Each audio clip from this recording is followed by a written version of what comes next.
guys! Tudo bem com vocês? Bom, nos últimos tempos a gente tem visto um debate incessante sobre a cultura do cancelamento nas redes sociais.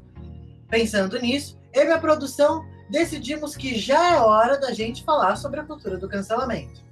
Para falar hoje, temos Karen Ialago, aluna de jornalismo na USP, Guilherme Silva Santos, aluno de História na USP, Isabelle Freire, aluna de Design Gráfico na Belas Artes, João Vitor Marlieri Ramos, aluno de Jornalismo na USCS, e eu, André Barbeiro, aluno de Jornalismo na USCS. Vamos dar início no primeiro bloco, e nesse primeiro bloco eu quero saber o que é a cultura do cancelamento, tá? Eu vou passar a palavra para Karen agora, e ela vai iniciar essa nossa roda de conversa. Então, let's talk! Oi, gente, então, é muito bom estar aqui com vocês para poder conversar um pouco sobre essa cultura do cancelamento, mas acho que a primeira coisa que a gente tem que falar é que esse cancelamento deixou de ser um simples comentário nas publicações das pessoas há muito tempo. A gente fala da cultura do cancelamento como uma forma realmente de ofender uma outra pessoa, mas a gente tem que primeiro pegar lá no comecinho para a gente poder entender de onde surgiu esse cancelamento, certo? Bom, o cancelamento, ele surgiu de uma simples ideia da gente poder ensinar para outra pessoa como que a gente poderia fazer certos comentários e coisas do tipo. No vídeo que a gente fez de 15 minutinhos lá, um pouquinho sobre a cultura do cancelamento, o André teve uma forma bem engraçada de poder explicar sobre isso. Então a gente falava, vem cá, senta no colinho do tio e eu vou te explicar por que a gente não pode falar o que você acabou de falar e por que isso é errado. Só que a partir do tempo, principalmente com a pandemia, que foi quando a gente teve aquele boom das redes sociais e todo mundo usava, todo mundo só vivenciava redes sociais, a gente acabou tendo a convivência com certas pessoas que tratavam as opiniões como ou certo ou errado. Então, a partir disso, a gente acabou tendo certa divergência de como a gente poderia opinar nas coisas, na relação da vida das pessoas, e a gente acabou tornando isso uma coisa mais séria, um assunto a ser mais trabalhado, só que de uma maneira mais ofensiva. Oi, gente, eu sou a Isabelle, e complementando o que a Karen falou, eu acho que foi perfeito o posicionamento, é realmente isso. Tudo começou com explicação, né? E eu acho que o segundo estopim para a cultura do cancelamento foi os exposed que aconteceram no início da quarentena também. Teve um movimento muito forte de mulheres contando sobre os assédios que elas sofriam e dando nome aos bois, realmente, falando, meu ex-namorado fez isso, aquilo, a pessoa que eu me relacionava, que pode ser seu amigo, me tratou de tal maneira. Era um alerta, eu diria que era um alerta para as pessoas ficarem atentas ao que estava acontecendo por baixo dos panos. Isso desencadeou uma onda de ódio, e é um sentimento humano, né? Quando a gente vê uma injustiça, quando a gente vê uma coisa que você acha realmente que não está certo, você quer combater aquilo. E esse combate começou a ser feito pelas redes sociais. Um momento muito forte de ódio desencadeou essa segunda onda, né, que eu diria. Essa cultura realmente surgiu daí. Foi o primeiro estopim. As pessoas perderam um pouco a mão. O que eram para ser denúncias começaram a se tornar movimentos muito comuns, assim. Não, às vezes você apontava uma coisa muito pequena que se você conversasse, como a Karen mesmo disse, seria resolvido. Começou a ser ódio. É um ódio gratuito, né? Que já se fala há bastante tempo. Às vezes você não conhece a pessoa, você não sabe o contexto que aquela pessoa falou, mas você só quer atacar. E esse ataque realmente que gera, na minha opinião, a cultura do cancelamento. Bom dia, boa tarde, boa noite a todos que estão assistindo esse vídeo. E hoje estamos aqui presentes para debater a cultura do cancelamento. E esse tema se tornou muito importante, visto que a internet é um fenômeno social muito grande. Realmente ela comove e movimenta muitas pessoas. E dentre essas movimentações está o fato do cancelamento, o ato do cancelamento, que é nada mais do que o julgamento online. E o debate a ser feito sobre esse tema é até que ponto ele é justo, até que ponto ele é injusto e o que realmente é. quando se separa de cancelamento e lixamento. E, e hoje discutiremos um pouco mais sobre isso. Já é hora, afinal. Não, exatamente. Eu não tenho nada a acrescentar ao que eles falaram. Eles falaram exatamente o que o nosso tema é, a cultura do cancelamento. Né? Ela é a cultura gerada pela falta de empatia das pessoas. Né? Acredito eu. Bom, vamos, já que é assim, dar início ao segundo bloco, né? Vamos falar sobre um pouco mais sobre isso daí. Já que a gente já destrinchou o que é a cultura do cancelamento. E você que não tinha assistido o vídeo, eu tô de olho, hein? E você que não tinha assistido o vídeo e agora vai lá assistir, ou depois daqui, a gente já pode dar início à nossa conversa sobre, para a gente poder, talvez, ter uns devaneios sobre essa cultura, tá bom? Vamos lá, Isa. Começa aí com as suas opiniões sobre essa tão louca cultura do cancelamento. Bom, a gente conversou bastante antes de fazer o podcast, até para o vídeo, para os estudos e etc. A gente estava trazendo casos, assim, trazendo acontecimentos do início, algumas coisas que a gente já viu acontecer. E vou citar aqui um caso que a gente conversou bastante sobre essa manifestação de ódio gratuito, que foi o caso da VTube. Ela teve um caso quando ela tinha 15 anos de cuspir na boca de um gato. Assim, na minha opinião, isso é errado, certo? Eu acho que ela deveria ter tido uma outra atitude, e isso foi conversado muito sobre como a internet criava pessoas que precisavam de tudo faziam de tudo para engajar. Isso é uma coisa que também já está se falando há bastante tempo. Então, casos como o Lucas Neto, da banheira de Nutella, também aconteceu. A partir do momento que você começa a incentivar crianças a ter comportamentos meio duvidosos, eu diria. Enfim, a VTube teve esse caso de um posicionamento completamente errado, que foi muito criticado. Mas ela, em um vídeo recente que ela postou enquanto ela estava confinada para o BBB, ela contou que foi agredida na rua por causa disso. Ela já teve o linchamento virtual e ela teve também esse linchamento físico. E a gente conversou bastante sobre isso, sobre quando o cancelamento, como o cancelamento ele muda as vidas. Ele atingiu ela teve crises de pânico, ansiedade, depressão e afins. E além disso, a família dela ficou muito abalada. Além de zelarem pela segurança física dela, né, que como eu comentei, ela foi agredida, também ficaram muito preocupados porque aquele era o trabalho dela. Ela já trabalhava com isso, ela já tinha uma renda tirada disso, que, querendo ou não, dava um certo conforto para a família, né? Ela era uma das bases, um dos pilares de renda da família, e eles ficaram muito preocupados. Então, o cancelamento, muitas vezes, ele não afeta somente a pessoa que é cancelada.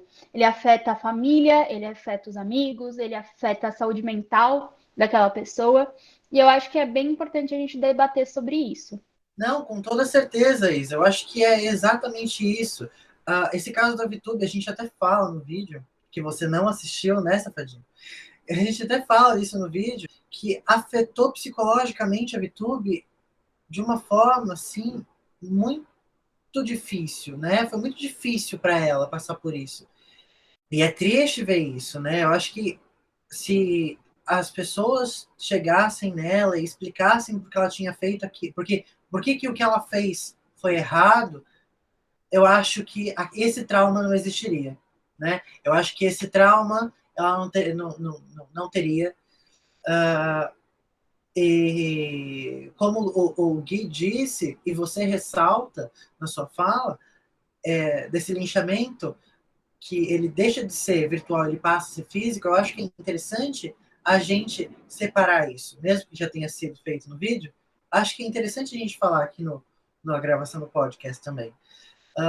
Gui, eu vou deixar essa com você, porque já que você tocou nesse assunto, e eu já falei, então eu vou deixar contigo. Vai lá, Gui. Então, eu acho muito engraçado quando a gente pode pensar como é uma CPI. A gente está no momento da CPI, tá na CPI, e a diferença é uma CPI das redes sociais, a diferença é que não há normas, não há regras.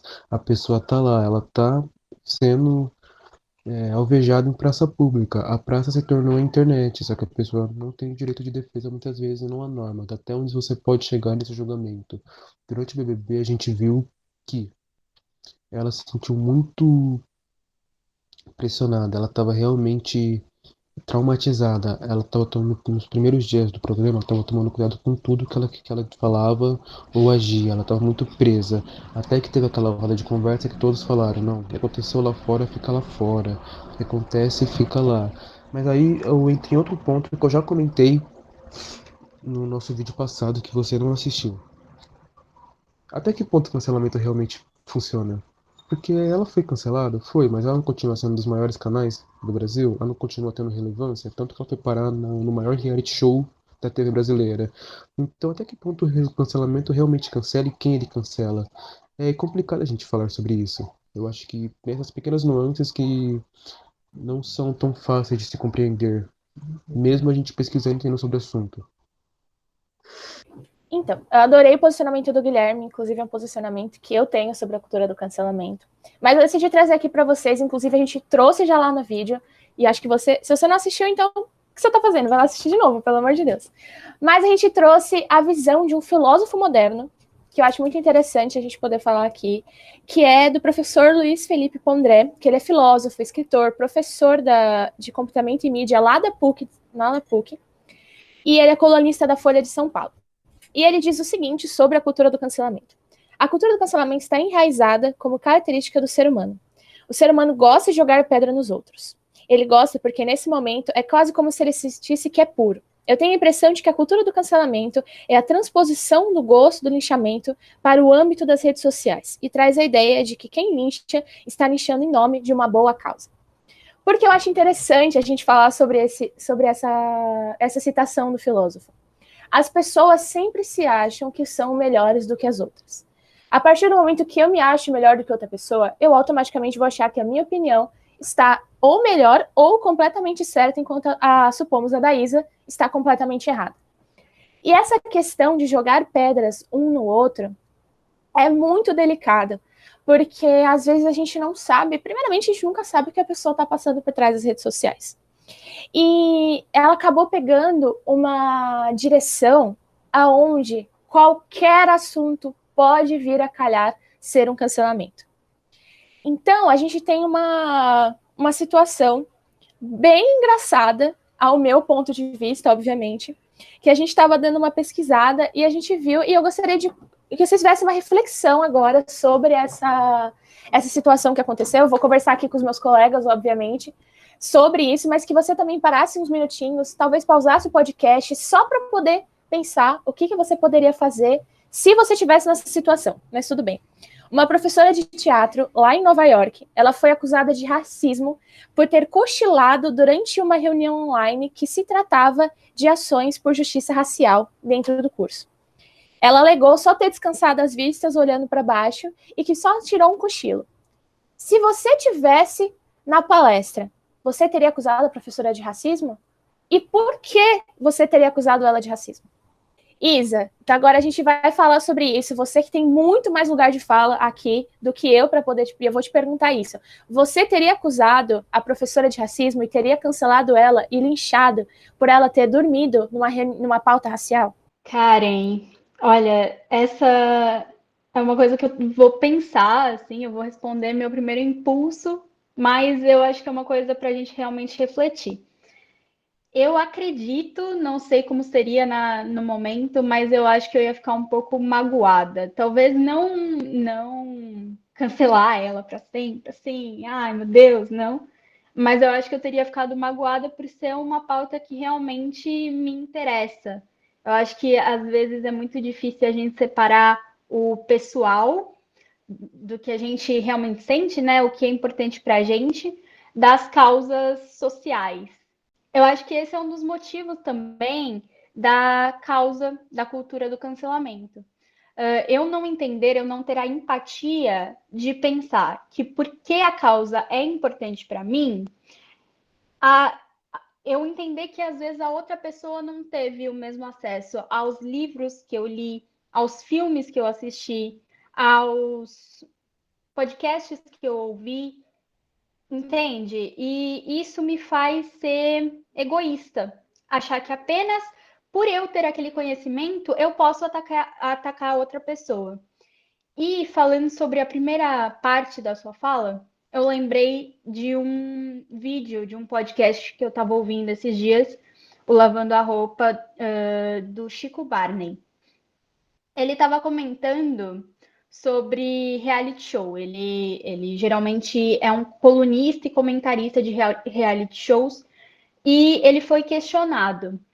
Tá, o reality show virou quase uma máfia, né? São pessoas a todo tempo atacando outras pessoas, e por você ser colunista, você pode dar suas opiniões, mas você tá no meio do fogo cruzado, né? Então é difícil as pessoas entenderem que você é um profissional e não é sua opinião como pessoa física. Você não tá atacando o personagem do reality show que é o seu favorito. Não. Você está dando suas opiniões como um profissional. São opiniões até bem pensadas, não é uma coisa que talvez você falaria numa roda de amigos. São coisas que você realmente reflete para falar aquilo. E perguntaram para ele como você lida com os ataques de hate. E aí ele comentou que desde pequeno sempre gostou de entender a opinião das outras pessoas. Porque, querendo ou não, ele não é o rei da verdade. Ninguém tem a verdade absoluta. Cada pessoa tem a sua ótica. Só que hoje em dia, no meio que a gente está vivendo, as pessoas não têm nem o interesse, nem a boa vontade e nem a paciência de querer compreender o porquê o outro não concorda com você. E isso é uma das maiores causas da cultura do cancelamento, né? Eu vou até parafrasear uma coisa que ele falou, que é que o cancelamento é um posicionamento emburrecedor. A partir do momento que você não ouve, você não acrescenta nada à sua vida. Bom, Gui, então deixa eu te fazer a mesma pergunta. Se você tivesse naquela sala de aula na reunião, você também teria pensado a mesma coisa que a Isa? Você teria cancelado? Ou você já acha que não tem necessidade de cancelar, mas é uma coisa importante de se conversar? Qual que é a sua opinião sobre isso? Então, pensando no mesmo que a Isa disse, porque pra mim esse é um ponto muito importante, é um assunto que toca muito comigo, é uma luta que eu tenho. Então, cancelado eu não teria cancelado, mas talvez eu teria acusado de descaso. De descaso, provavelmente eu teria acusado dessa parte. E é complicado, porque se tornou meio banal. Em algumas partes tornou banal o cancelamento, realmente. Do tipo, às vezes o simples fato de não ter a minha opinião torna a pessoa passiva de ser cancelada sem ao menos tentar entender qual ponto ou qual perspectiva daquele mesmo ser humano. Tem um livro da Patricia Hill Collins que fala sobre a hierarquização das lutas, hierarquização dos sofrimentos, para falar a verdade, hierarquização dos sofrimentos, que ela fala que não se deve hierarquizar sofrimentos por tais motivos e blá blá blá blá.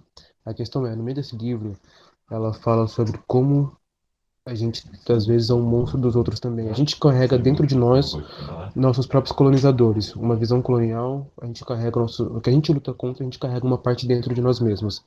Então a gente tem todo dia lutar contra isso. É meio como se fosse um monstrinho que a gente pode escolher ou alimentar ou tirar a comida dele. Basicamente isso. Porém, nós também somos os monstros dos outros. Então fica meio ambígua essa coisa do cancelamento. Por exemplo, a mulher dormiu durante uma pauta de uma ação social para o movimento negro. E se eu dormisse durante uma pauta de uma ação feminista, por exemplo, eu seria passivo de ser taxado de machista? É sobre essa causa. Eu acho que taxar de descaso talvez seja possível, sim, não acho errado taxar de descaso, mas cancelar eu acho que extrapola um pouco, passa um pouco do limite. E você, João, se você estivesse naquela sala, você teria a mesma opinião que a Isa, que o Guilherme? Você já acharia diferente, que não é uma coisa que precisa ser tratada dessa maneira? Qual é a sua opinião sobre isso? Então, Karen, obrigado pela pergunta. Olha, a minha opinião seria um pouquinho diferente da Izzy e do Gui, né? Eu respeito totalmente a opinião deles, são pessoas que eu admiro, que eu respeito muito, e que sabem, inclusive, muito mais sobre eu do que essas pautas, têm muito mais vivência, inclusive, de dia a dia ali mesmo do que eu, né? Que muitas vezes posso não ter passado pelas mesmas situações. Mas da forma que eu vejo essa situação, eu acho que isso só mostra o quão extremo hoje em dia está essa cultura do cancelamento, essa necessidade de se sentir superior ao outro através das redes sociais, né?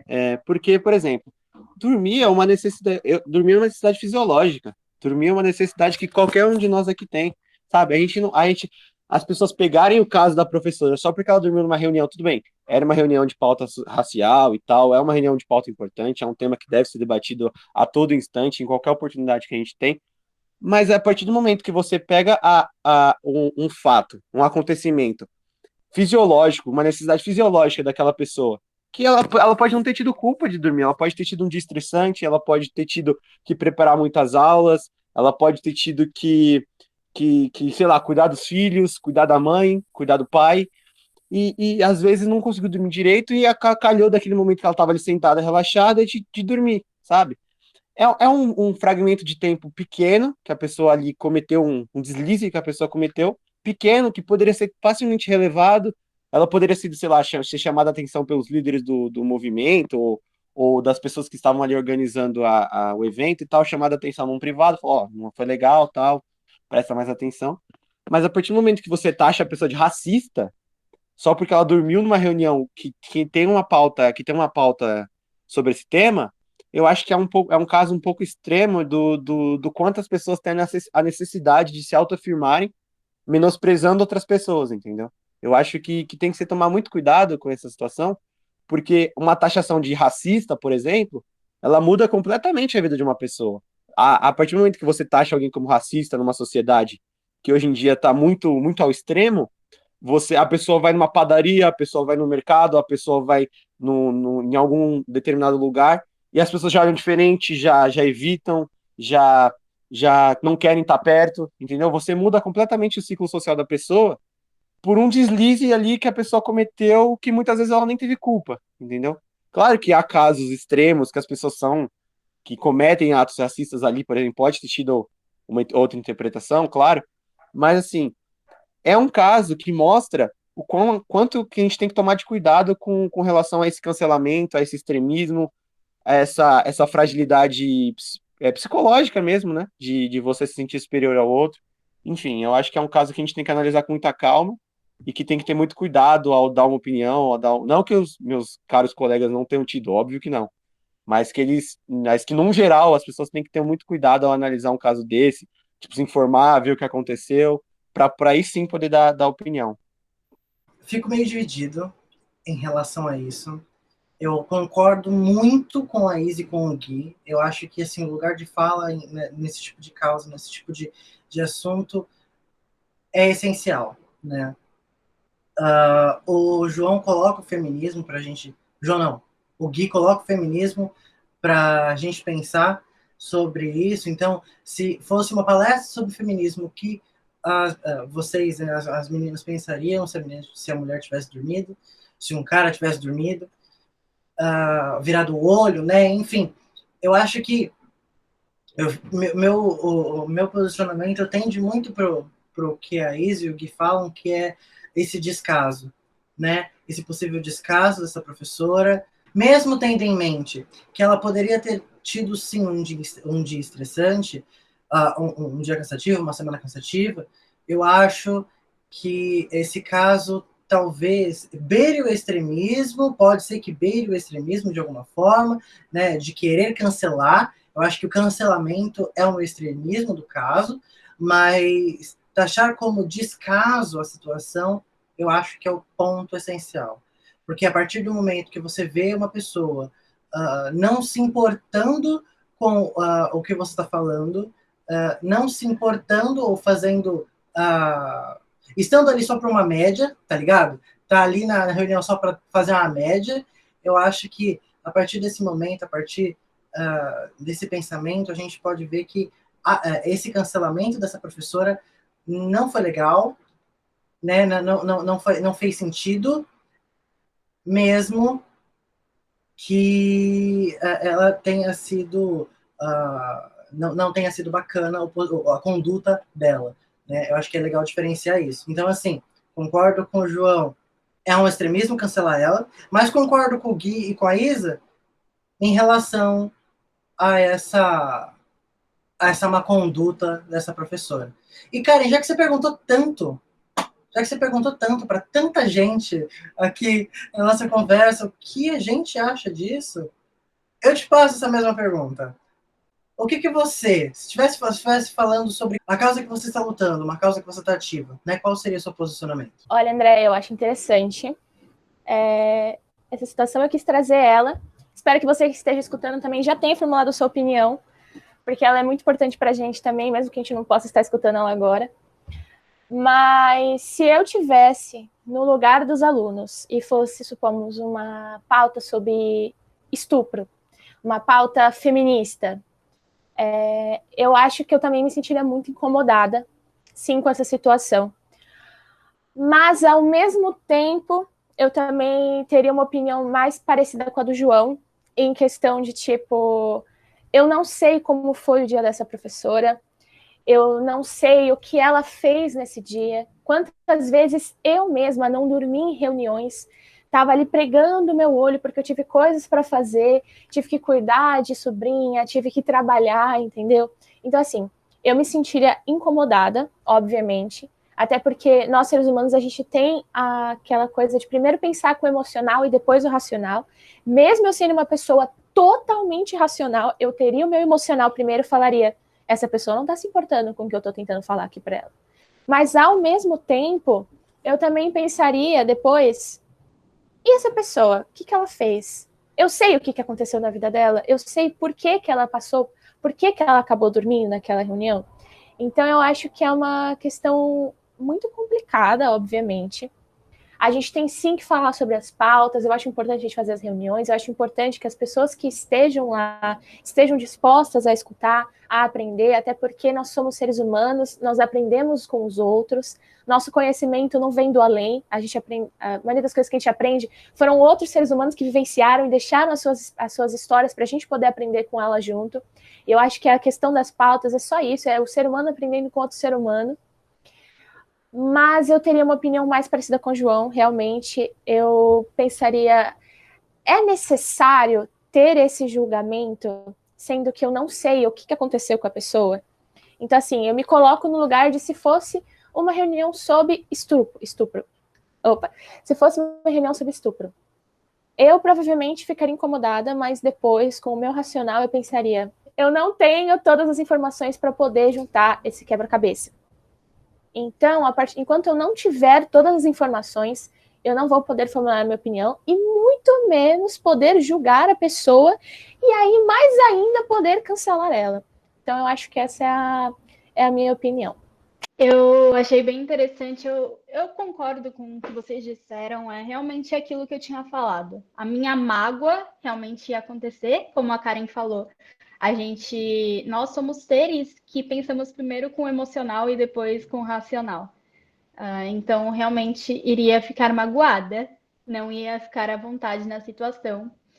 Mas agir, eu acho que é muito forte, né? A gente ir lá e falar, não, você é isso. Tanto que essa foi uma pauta muito trazida no BBB. A gente já comentou da VTube, mas o apontar o erro do outro foi uma pauta muito trazida no BBB.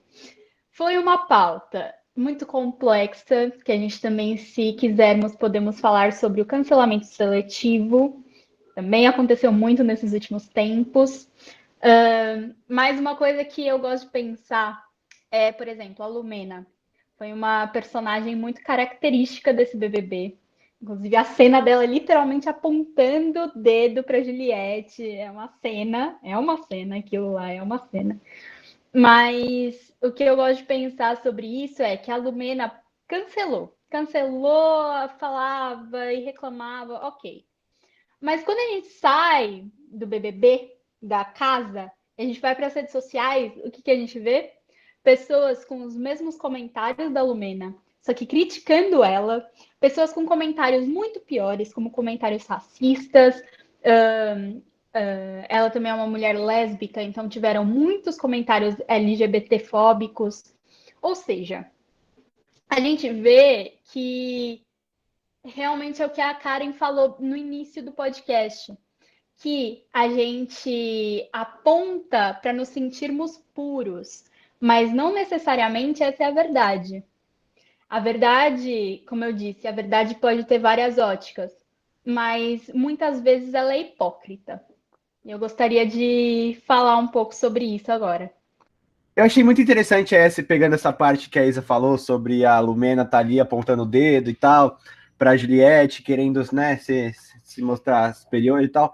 Só que tem um ponto de vista que a gente poderia também tá abordando, que é o fato de a Lumena é uma mulher negra, LGBT, provavelmente veio de uma origem humilde.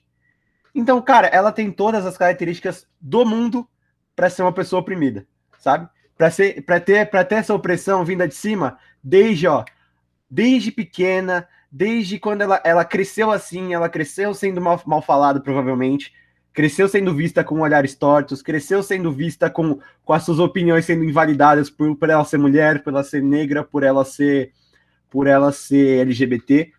E é a partir do momento que tu coloca uma pessoa dessa num programa de rede nacional, quando ela finalmente tem um pouco de voz, ela pode falar as opiniões dela, eu acho que aí ela perdeu um pouco a noção, porque eu acho que ela nunca teve esse espaço, entende?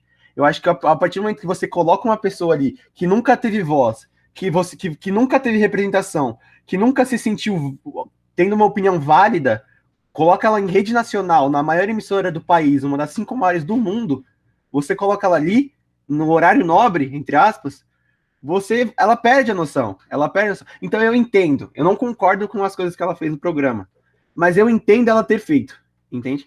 Eu entendo o fato dela ter agido como ela agiu, ter falado as coisas que ela falou, de ter defendido as coisas que ela defendeu, apesar de não concordar a forma que ela fez, entende? Então eu acho que é interessante a gente também pensar nisso, pensar da onde aquela pessoa veio para ela ter agido daquela forma, sabe? Tipo, será que ela tinha voz antes? Será que ela não agiu daquele jeito porque ela não sabia como se expressar por nunca ter tido a chance de se expressar?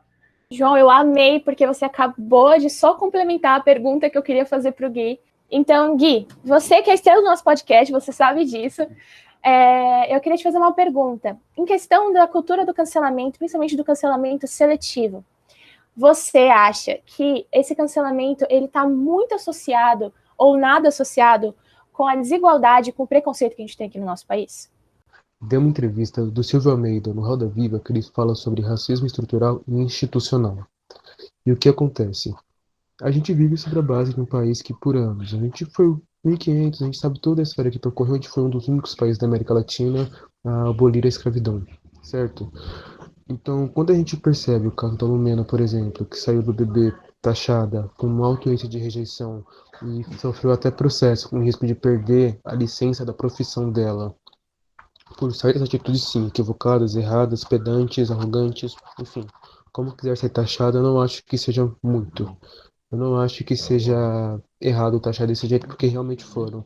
Mas se a gente pega em comparação, por exemplo, as atitudes que o Rodolfo teve, e ele quase não saiu da casa e ainda saiu com a música dele bombada, a gente percebe que há uma diferença. Não dá para falar que os temas, os assuntos e as punições, principalmente, são abordados da mesma forma. E é importante lembrar que sempre que a história foi assim, a história do Brasil é essa. Teve um grupo que, quando errava, era açoitado em praça pública, teve um grupo que, quando errava, não sofria punição e, quando sofria, essa ficava resguardada ao particular. Então, a gente pode dizer que é cultural, infelizmente. Infelizmente é cultural, então pode dizer sim que é seletivo essa parte. Então sim, Karen, e como comentando, é realmente seletivo. Tem uma certa seleção, tem uma certa disparidade entre as punições e as consequências que cada um recebe. As consequências na vida prática e principalmente no trabalho de cada um, as influências. E sobre o que o João disse da Lumena, sobre tudo que ela sofreu. Cara, ela levantou pontos importantes durante o programa de forma errada. É aquela coisa, você não controla suas emoções, você não controla como você vai fazer, e principalmente não controla como o público vai reagir ao que você está falando. Então, e não podemos esquecer que está no reality, que isso mexe com o nosso psicológico. Então, se respondendo a pergunta, sim, a seletividade é um tipo de cancelamento na forma com que ele é feito, e isso vem de uma estrutura, um pensamento coletivo, uma facilidade de apontar o dedo para um certo grupo. André, Meu amor, sei que você também é nosso mediador, mas eu queria muito que você respondesse essa pergunta também, sobre a questão do preconceito, até porque a gente sabe que todo mundo tem uma visão diferente do mundo, todo mundo tem as suas vivências, e eu queria que você também falasse um pouquinho sobre isso, sobre a questão do preconceito, essa questão do cancelamento seletivo, quais são as suas opiniões, por favor, conte aqui pra gente. Tá, do cancelamento seletivo, eu concordo com o Gui, eu concordo que exista, eu concordo que talvez o da Lumena tenha sido em parte sobre isso, porque sim, ela falou coisas, ela levantou pautas muito importantes de uma forma errada, né, em momentos errados. Então, assim, talvez o nível de cancelamento que ela sofreu, o nível de cancelatude, se isso existe, o quão ela foi cancelada, talvez parta um pouco desse princípio, entende? É o que eu vejo. Assim, porque por ela ser LGBT, por ela ser negra, por ela ser militante, né? Então, tem todas essas pautas em jogo, né? Tem todas essas características dela em jogo.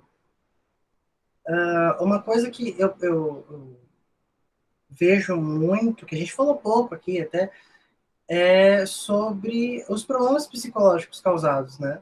Então, assim, os problemas psicológicos não só da pessoa que é cancelada, então, como a gente citou no comecinho, a VTube, mas também os problemas psicológicos daqueles que cancelam, né? Então, é aquela coisa que eu tô falando há muito tempo, da falta de empatia, né? Eu acho que eu sou o tipo de pessoa que defende que todo mundo tem que fazer terapia, entendeu? Então, assim, é isso, entende? Talvez vocês pensem diferente, eu passo essa bola aí para vocês, para a gente já finalizar esse bloco com esse assunto tão importante, né? Não, sem dúvida. Às vezes a gente não tem noção do quanto o nosso psicológico é abalado por esse tipo de comentário. Assim, eu tenho até um caso pessoal meu mesmo, que quando eu era criança eu postava vídeos na internet. E aí algumas pessoas da minha sala começaram a criticar, fazer grupo, na época era MSN, no MSN para falar sobre. E isso me traumatizou a ponto de até hoje eu ter vergonha de postar coisas nas redes sociais. Então, eu acho que o cuidado, a noção, os traumas, eles vão vir, sabe, se a gente não tiver esses dois elementos.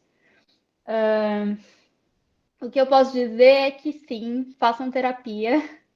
E entendam que o outro, às vezes, a gente julga demais, enquanto a gente poderia estar ensinando, amando, tomando cuidado. É isso, acho que é isso que eu tenho para falar sobre.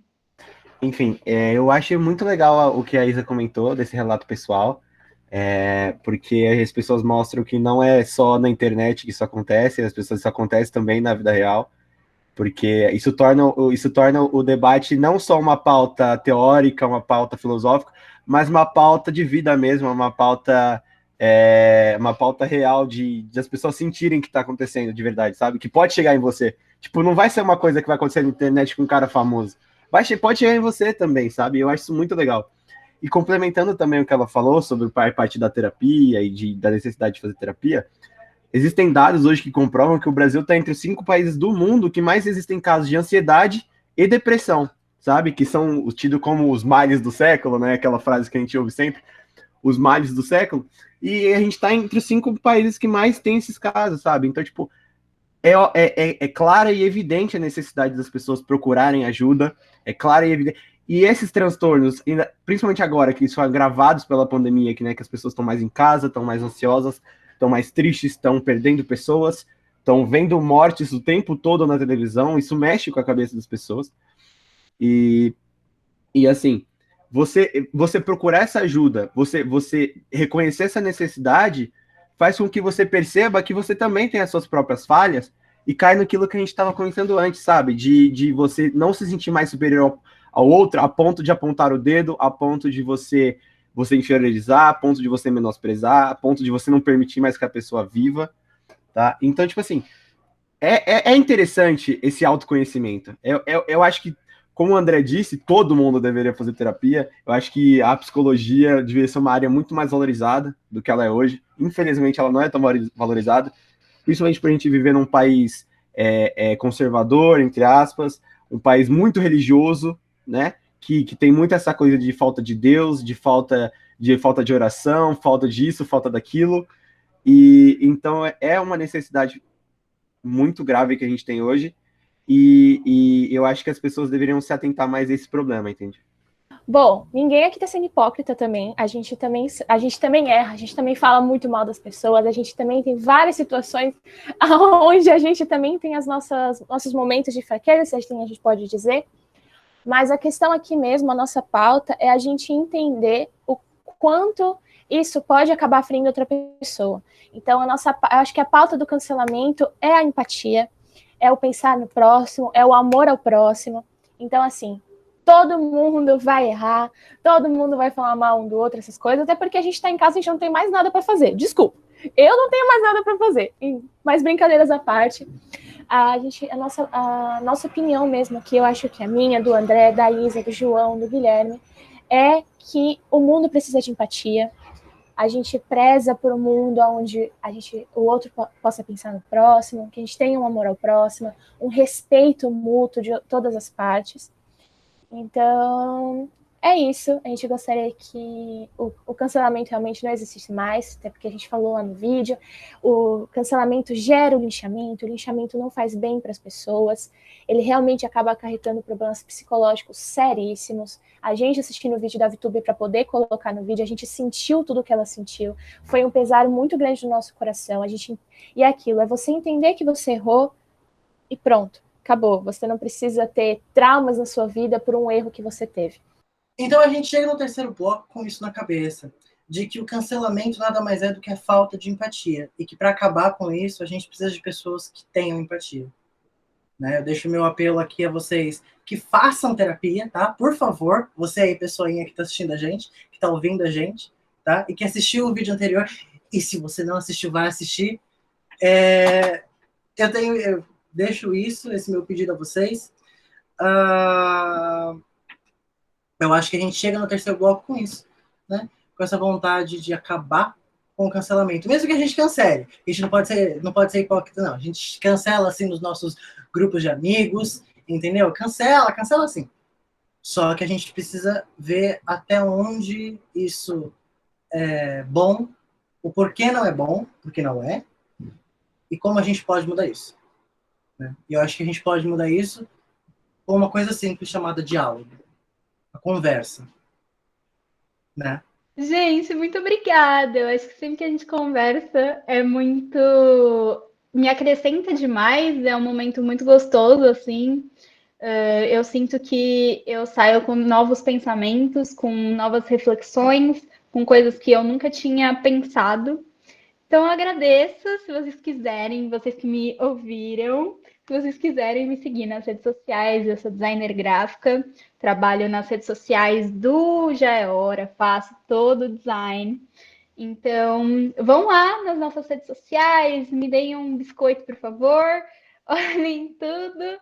E se vocês gostaram, me sigam também. Eu posto um pouquinho da minha vida, um pouco das minhas artes, e é isso. Muito obrigada. Então, galera, muito obrigado por todo mundo que acompanhou o podcast até aqui. Esse foi mais um Já é Hora. E eu também acho que já é hora de vocês se informarem um pouco mais, de acompanhar nossas redes sociais. Já é hora de deixar o like, de compartilhar com os amigos. Já é hora de seguir a Isa no Instagram, a Karen no Instagram, o André no Instagram, o João no Instagram. E seguir eu também no Instagram, porque a gente sempre quer aquilo, né? Muito obrigado pela presença de todos. Acompanhem sempre. Esse é o nosso vídeo mais recente. Se você não viu o último, veja. Afinal, já é hora. Um abraço a todos e muito obrigado. Queria também, mais uma vez, agradecer aí por terem confiado em mim, por terem me chamado para trazer aqui um pouco da minha experiência no assunto, já que não é tanto assim como a da Isa, como a da Karen, como a do André, mas eu acho que deu para agregar alguma coisa legal.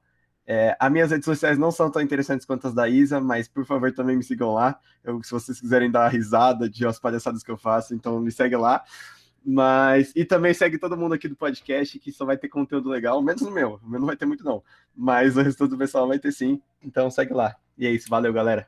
Eu queria agradecer cada um de coração que participou da nossa conversa, você que está aqui ouvindo depois de 45 minutos, muito sacrifício para ouvir as nossas vozes, as nossas opiniões, mas eu espero muito que você tenha gostado.